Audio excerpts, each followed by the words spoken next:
So over to Nat Busso for the introductions.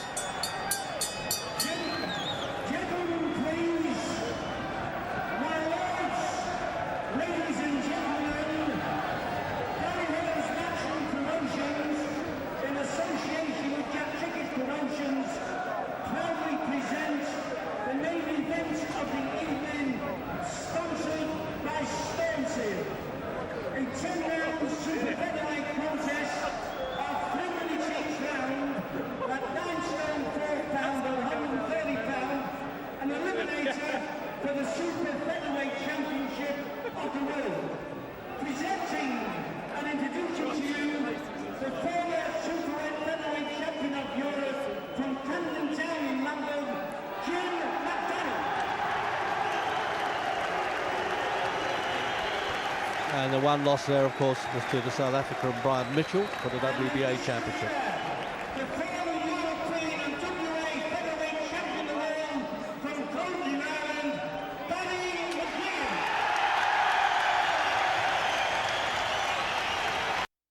Losses then to Steve Cruz in that cauldron heat of Las Vegas for the championship,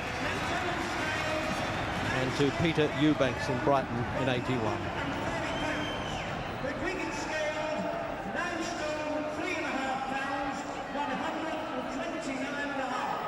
So there you are. For what it's worth, he's got a spot a half a pound to McDonnell there, McGuigan.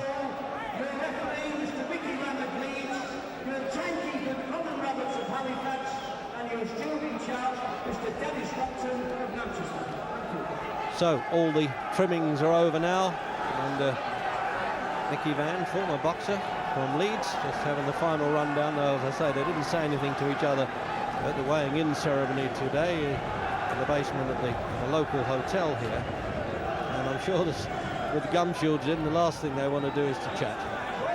So now, is McGuigan risking it? Well, for £250,000 there, Barry Hearn really splashed out for this one. The gate receipts tonight are £480,000, the crowd 8,100.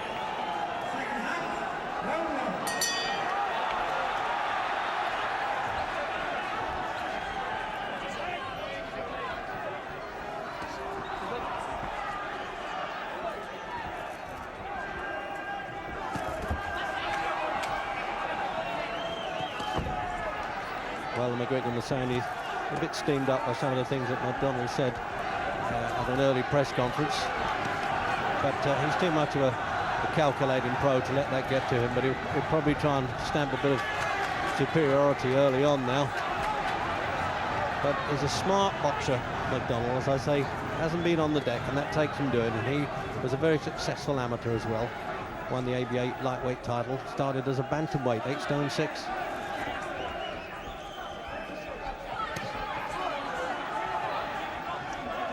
See, one of McGuigan's main assets as a fighter is the rhythm. He likes to get into rhythm, keep throwing punches, keep them flowing. Well, that will not be easy against a man like McDonnell, who's not going to hang around. He's going to step back. McGuigan sets first. McDonnell's going to step back out of range. So McGuigan might take a few rounds to find any rhythm here.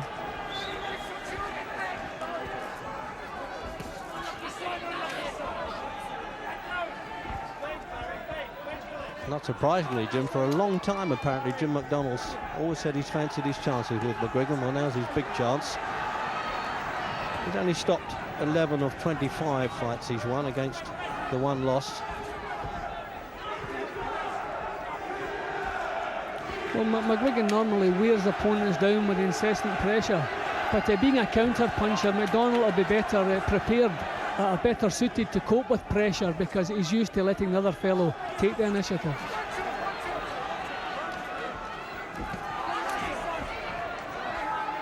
Just planted that right hand in just a bit high there, McGuigan, on the side of McDonnell's head.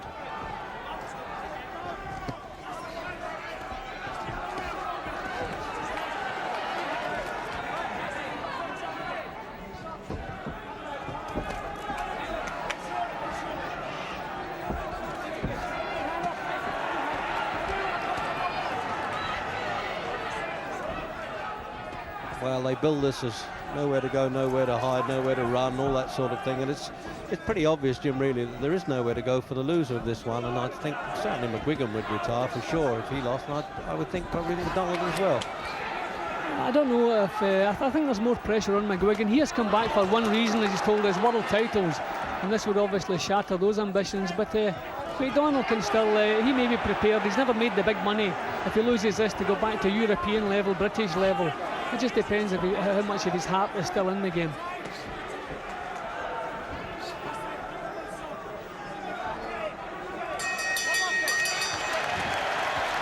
Well, there it is, a good sizing up round. There weren't too many scouting reports going on there, were they?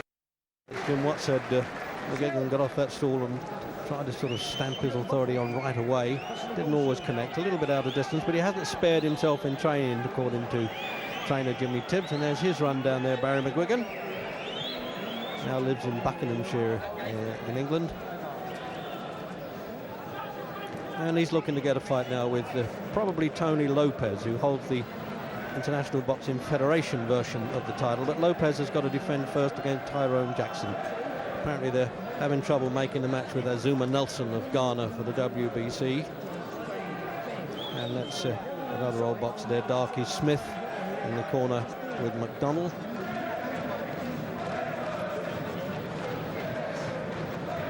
And Freddie King there on his... All former boxers, all been through the mill. Freddie King there, the trainer. Second round.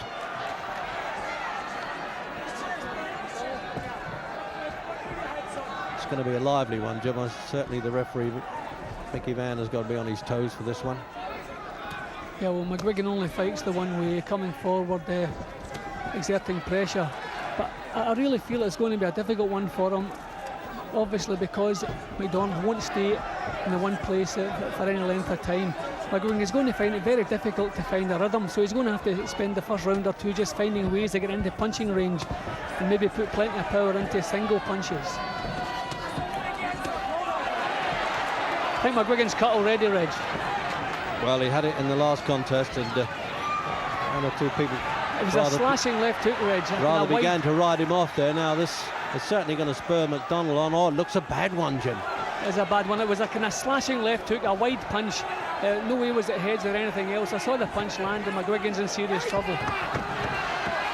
And that looked like a solid punch that landed there, Reg. I think it caught him high on the head, but the way he grabbed onto McGuigan's legs, I think McDonnell was badly shaken there. So referee there telling them to cool it a little bit. What a shock to... It's always a shock when you see McGuigan bleeding. I suppose that's the scars of previous battles now. It carries a bit of tissue around the eyes there. Well, there's no love lost here, Jim, is there? And the referee Van is nagging a bit at McDonnell there, pulling on, isn't he? I would say McGuigan needs a knockout here, Reg, because that looks a terrible cut. It looks a long one, a deep one, and a bleeder. I think he has serious problems. Well, if he does, as I've repeated, he said he'll be the first one to do that to McDonnell. There was definitely a punch that caused that knockdown, Reg. I heard it rather than saw it, and McDonnell still looks a little bit stunned. He's doing silly things. His hands are down. He's fighting back. I think he's obviously still feeling the effects of that punch.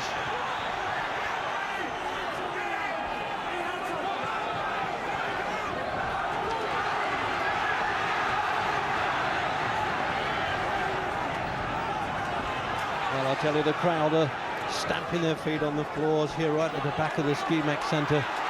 I can sort of sense the desperation in McGuigan's fighting now. Keep the punches up.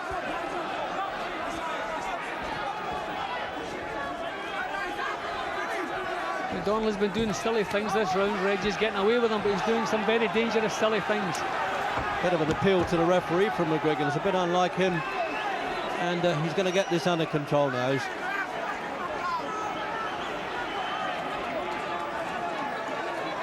Well, it's a long lecture there. They'll take a bit of time off probably for the end of that round, although he didn't gesture that to the timekeeper. Add a bit of time. Oh, what a good battle inside. Now, who is the stronger of the two? We've always assumed McGuigan is. So now these fellas here have got to really get stuck into that cut now. And it looks like the experienced Ernie Fossey. And Jimmy Tibb talking tactics with him, obviously, but there he is, the old hand of Ernie Fossey now, pressing that coagulant on there from 1001 adrenaline, which is the only thing the boxing board of control permit in the corner. And there's inspectors there to make sure there are no other coagulants. Jim, in replay now. Yeah, well, McGuigan responded well the last time we saw him cut in his last contest. It brought out the best of him. That was a slashing punch that caused the injury.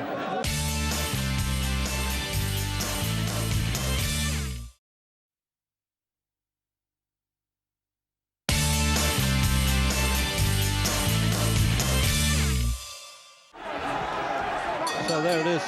Surprise in itself, although, as I say, cut in the last fight, but later in the contest than this. The third round of a scheduled 10. May not have the official world title eliminator tag, but all contests are eliminators because there's nowhere for losers to go in this business. They have to do the best they can.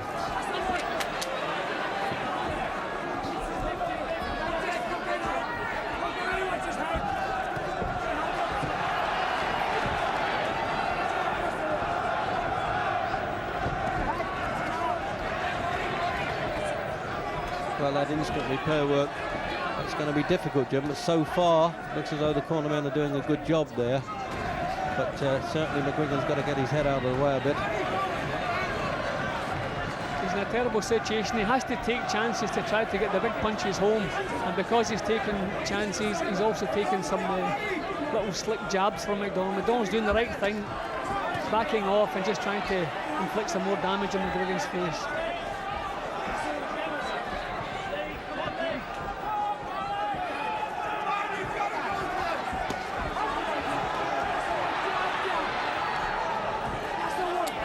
He's a spindly looking character, Jim McDonnell, but he's a durable one. His record shows it. Well, he was shaken in the previous round, and it took him a full minute before he was completely recovered.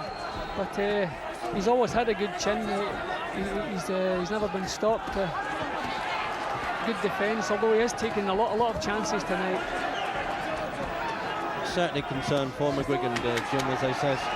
There's never such a thing as a good cut, but this one's in a bit of an awkward position and he's looking fairly deep. Yeah, and you don't like it this early in the fight either. I mean, he's almost the whole fight ahead of him. Just a stumble from McGuigan. A punch landed, but it was just a stumble. Minute to go in the third.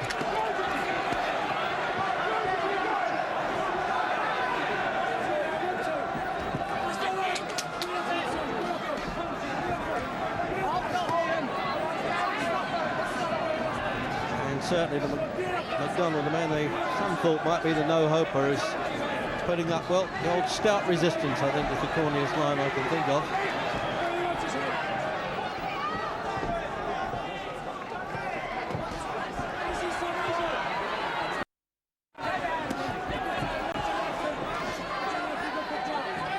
And there's the countdown for the end of the third, Jim, and I would think the referee having let the seconds have a go at this cut again, and then he'll probably go over and inspect that right away.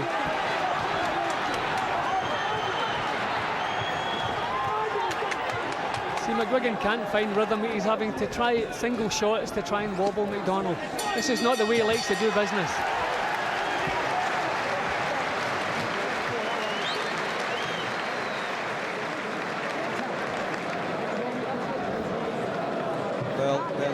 Say that's so important to have the good man in your corner, and he's going to need every help that he can get here now, Barry McGuigan. He really is. Now, he came through the cuts and bruises last time to beat Julio Miranda of Argentine, but this looks a deeper cut to region than any of those long too, isn't it? Yeah, it's gaping as well. There's obviously a bit of swelling on the eye between the brow and the lid. Seems a bit of swelling, so I don't know if they'll be able to stop the bleeding here. The referee now just ambling over to McGuigan's corner, but he's standing back. And there the competent team there, obviously in McDonnell's corner. Andy McKenna, former Southend boxer, Darky Smith from the Midlands, and Freddie King from London. And we're into the fourth round with the former world champion Barry McGuigan cut, but he's asking them now to take a bit of Vaseline off the face there. Ernie Fossey's plastered it as much as he can to give him every extra protection. Might even be some adrenaline cream in there as well. So We'll add a few seconds to that, the timekeeper, that round. Well, I tell you, Jim, non-title fight, but desperation stuff from McGuigan. He's had a lot easier world title fights than this. Yeah, well, McDonnell was always going to give him problems, even if he was allowed to fight his own fight, but now he's not. He's having to look for single shots to knock a man out. That's not the way McGuigan likes to do it.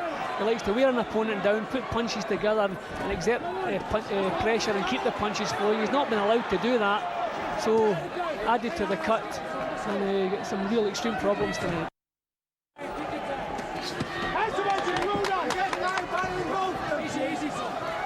And McGuigan's brother, Dermot, there, saying, easy son, take your time. I'm not sure that he can afford to do that.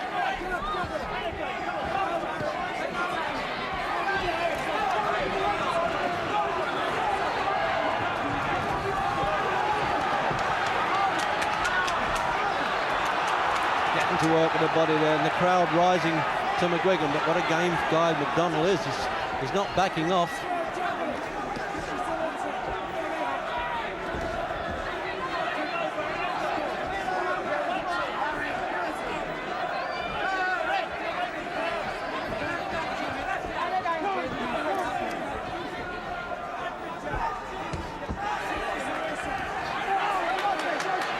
Going to have another look at that, Mickey Van, and I don't fancy this at all. It's all over in the fourth round.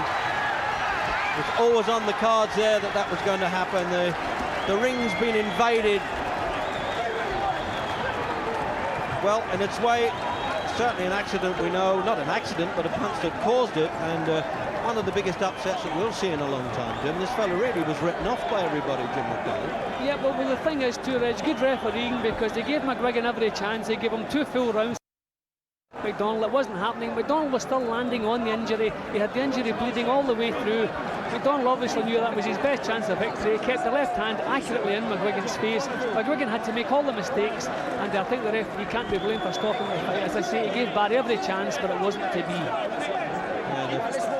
Jimmy Tibbs, a former trainer of McDonnell there, well, congratulating a very sporting end. But what a sad end for McGuigan, and well, could that be the end, Jim? Yeah, I think it must be the end for McGuigan, because there's no way they can, although the name McGuigan has and the fact that he's lost on injury, then there's a possibility they could still manoeuvre him into a world title shot, because he's such a big name.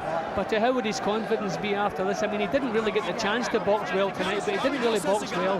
He had to take all the chances, but there you are. So there it is, Jim Rosenthal's got the winner there. Well, Jim, very well done indeed. You've upset the bookies, you've upset Barry McGuigan, but you always had very deep confidence that you could do it. I just want to go on record now and say that the first thing I'd like to say is thank you to everyone who's enabled me to get ready for this fight. Everyone at Matchroom, especially Freddie King, my trainer, Darky, and especially to my real man, Barry Earn. And I'd like to say a special thank you to Barry McGuigan, who is a great fighter, and is the best fighter I've ever fought, including Mitchell. And I'm just so pleased that everything's worked out, which we worked on in training. And unfortunately for Barry, got a cut eye, but it was a great fight, and Barry McGuigan's a great fighter in return. I know that now that you've done all the thank yous, his corner were complaining a little bit about the way he got the cut. I think if you look down here, we can show you that you actually did it with a very good left hand. Yeah, I've been working on left hooks in the gym. Long ones, there it is, bang. That's the shot we've been working on. Dropping the hand, sticking the left hook round the back, which is a slashing shot, and that was the shot that done the damage. And here it is. What the fight lasted, I don't know who was in front, but I competed all the way through, and I didn't get in there to hide. I went in there to win. And here you are seeing it once again. Now, this has really opened the doors for you, because if you'd have been beaten here tonight, you really, as the advertising said, had nowhere to go. I don't make no mistake about that. Boxing's a very hard game, and I want to be world champion. I've got what it takes to be world champion. Barry was a great champion. I've got him on my belt as a win, and this man's going to get me a world title fight, and I'm going to win it.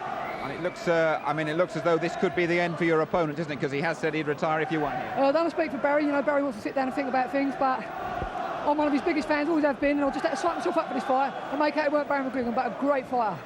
Let's just bring in Barry Hearn here, who has got his arm around his man all along, Barry, and I think you've had one of the biggest bets of your life on this one.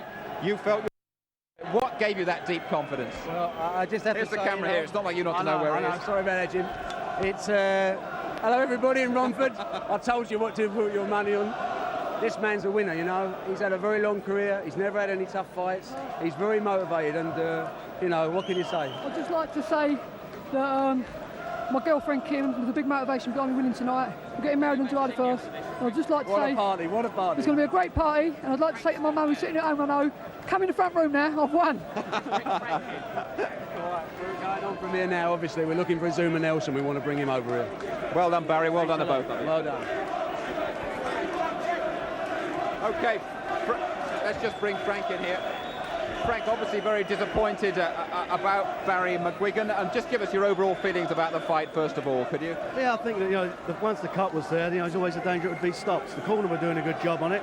That's the way, unfortunately, the business goes. You know, good luck to Jim McDonnell for it. It's very sad, isn't it? Barry has gone on record as saying if he lost here, that was it. Deep down, do you think the second coming's finished now? No, I don't know. I mean, that's obviously got to be up to him. Looking at the fight, it was stopped. You know, cuts very early in the fight. He got cut. Who knows what would have happened as it gone on? You know, the plan was to wear Jim down. Unfortunately, that didn't work. That's got to be Barry's decision. If he wants to retire, then obviously we'll be behind him. That's his decision. Right, but he did get a bit marked up as well in his last fight, didn't he? And nobody wants to see him have one fight too many, do they? Of course we don't. I mean, no more than he does. I mean, he knows better than anybody. The last fight, couple of cuts, they weren't bad cuts, very superficial. There wasn't plastic surgery as everybody said there was. They were very superficial cuts. This was a cut that he got. I don't know, I mean, I haven't seen it from where I was sitting. You know, Jim was throwing a lot of shots with open gloves. I don't know if he got caught with an open glove or it's a genuine shot. But, you know, it doesn't change the result. He won the fight. Thanks very much indeed. Thank you. So Jim McDonnell the winner, and he'd go on to fight for the world title against Zuma Nelson at the Royal Albert Hall later in the year. A bout he lost in the 12th round. McGuigan retired permanently from the ring after losing to McDonnell. But both men remain in the public eye. McDonnell as a trainer and McGuigan as a respected boxing pundit. We hope you've enjoyed our